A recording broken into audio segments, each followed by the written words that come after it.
Science का chapter 11 पढ़ेंगे, 11 air around us. ठीक है, चलो हमारे चारों ओर वायु, हिंदी में ये चैप्टर हम पढ़ेंगे 11 चैप्टर। चलो निकाल लो सारे बच्चे, चलो पढ़ना स्टार्ट। अध्याय 6 में हमने यह सीखा है कि सभी जीवों को वायु की आवश्यकता होती है। जो पृथ्वी पर, अर्थ पर लिविंग ऑर्गेनिज्म है, जिसमें जीव है, प्राण है, उन सबको किसकी जरूरत होती है? वायु को, सबको एयर की सबकी जरूरत है। अगर एयर नहीं रहेगा तो वो लोग जीवित नहीं रह पाएंगे, मर जाएंगे। जैसे हम लोग हो गए, एनिमल हो गए, बर्ड्स हो गए, या फिर कोई भी लिविंग ऑर्गेनिज्म जैसे प्लांट्स हो गए। ठीक है, चलो। लेकिन क्या आपने कभी वायु को देखा है? लेकिन किसी ने भी वायु को देखा नहीं है, सिर्फ क्या कहते हैं हम? आपने कभी नहीं देखा होगा, लेकिन निश्चय ही वायु की उपस्थिति कई तरीकों से अनुभव की होगी। इसे आप तब अनुभव करते हैं जब पेड़ों की पत्तियां खड़खड़ाती है या कपड़े सुखाने वाले तार पर लटके कपड़े धीरे धीरे। कभी ऐसा होता है कि जब तेज हवा, एयर तेज चलती है तो पेड़ क्या होता है? खड़खड़ाने लगते हैं। या फिर ऐसा होता है कि फैन के नीचे हम बुक रख के जब पढ़ते हैं तो उसके पेजेस आगे पीछे होने लगते हैं, तो उसमें से भी आवाज आती है, तो हम उसको क्या कहते हैं? महसूस करते हैं। या कपड़े जब हम डालते हैं तो वो क्या होता है? वो हिलने उड़ने लगता है। ठीक है, तो उससे महसूस करते हैं कि एयर चल रही है, हवा चल रहा है। पंखे के चालू होने पर खुली पुस्तक के पृष्ठ आवाज करने लगते हैं। वायु के बहने के कारण ही आपकी पतंग का उड़ना संभव होता है। क्या आपको अध्याय 3 का क्रियाकलाप 3 याद है, जिसमें आपने रेत और बुरादे की निष्पावन द्वारा अलग किया था? निष्पावन की प्रक्रिया बहती वायु में अधिक प्रभावी होती है। आपने ध्यान दिया होगा कि तूफानी के समय बहुत तेज गति से चलती है।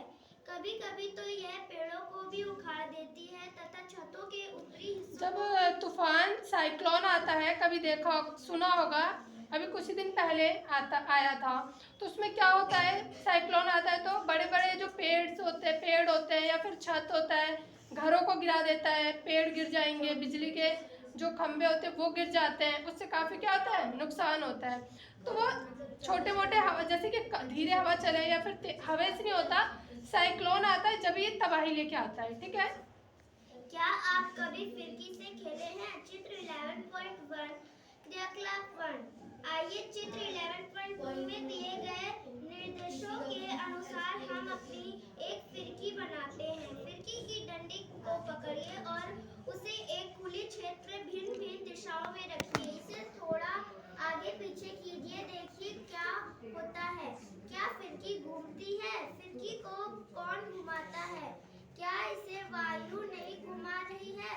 क्या आपने वात सूचक को घूमते हुए देखा है? जो फिरकी जो कागज से बनी होती है, फिरकी सबको पता है क्या होता है? तो वो देखा होगा, या तो हम उसको मुंह से हवा देके उसे ऐसे वो गोल गोल घूमने लगता है, या फिर वो हवा चलता है तो एयर से ही घूमता है, ऐसे तो नहीं घूमता होगा।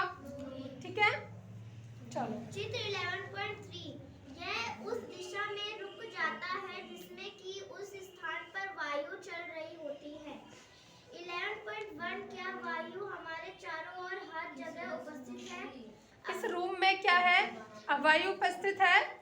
हाँ, क्योंकि अगर एयर यहाँ पे उपस्थित प्रेजेंट नहीं रहेगा तो हम लोग ऑक्सीजन नहीं ले पाएंगे। अपनी मुट्ठी बंद करें, उसके अंदर क्या है? कुछ नहीं। इसका पता लगाने के लिए निम्नलिखित क्रियाकलाप कीजिए। क्रियाकलाप 2 कांच की एक खुली हुई खाली बोतल लीजिए। क्या यह वास्तव में बिल्कुल खाली है या इसके अंदर कुछ है? अब इसे उल्टा कीजिए। क्या आप इसके अंदर कुछ है?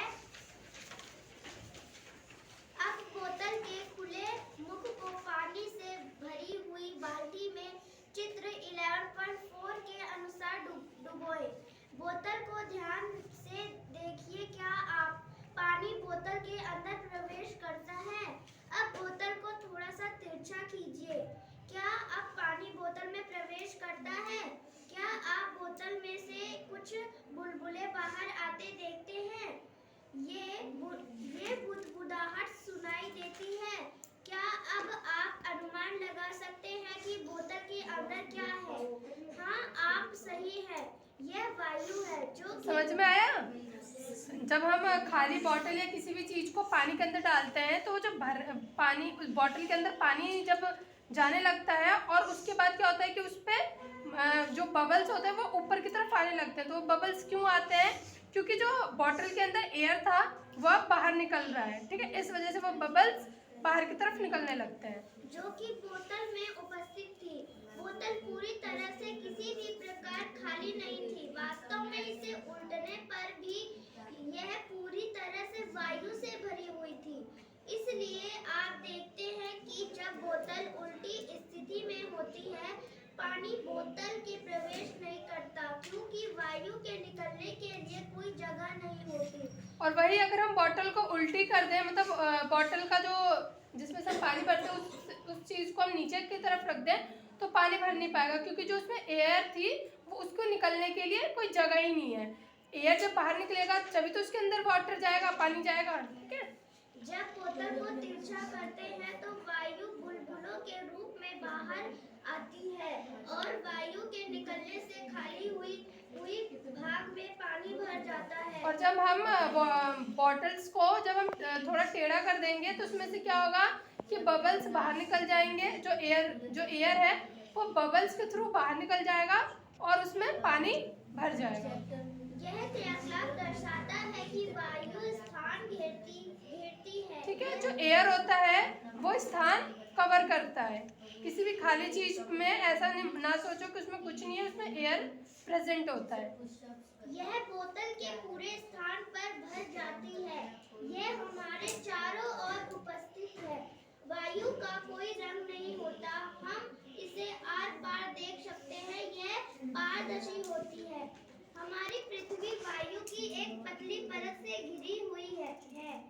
इस परत का विस्तार पृथ्वी की सतह से कई किलोमीटर ऊपर तक है तथा इसे वायुमंडल कहते हैं। इसे क्या कहते हैं? वायुमंडल। जैसे जैसे हम वायुमंडल में पृथ्वी के तल से ऊपर की ओर जाते हैं, वायु विरल होती जाती है। क्या अब आप विचार कर सकते हैं? पर्वतारोही ऊंचे पर्वतों पर चढ़ते समय ऑक्सीजन का सिलेंडर अपने साथ क्यों ले जाते हैं? चित्र 11.5 11.2 वायु किससे बनी है?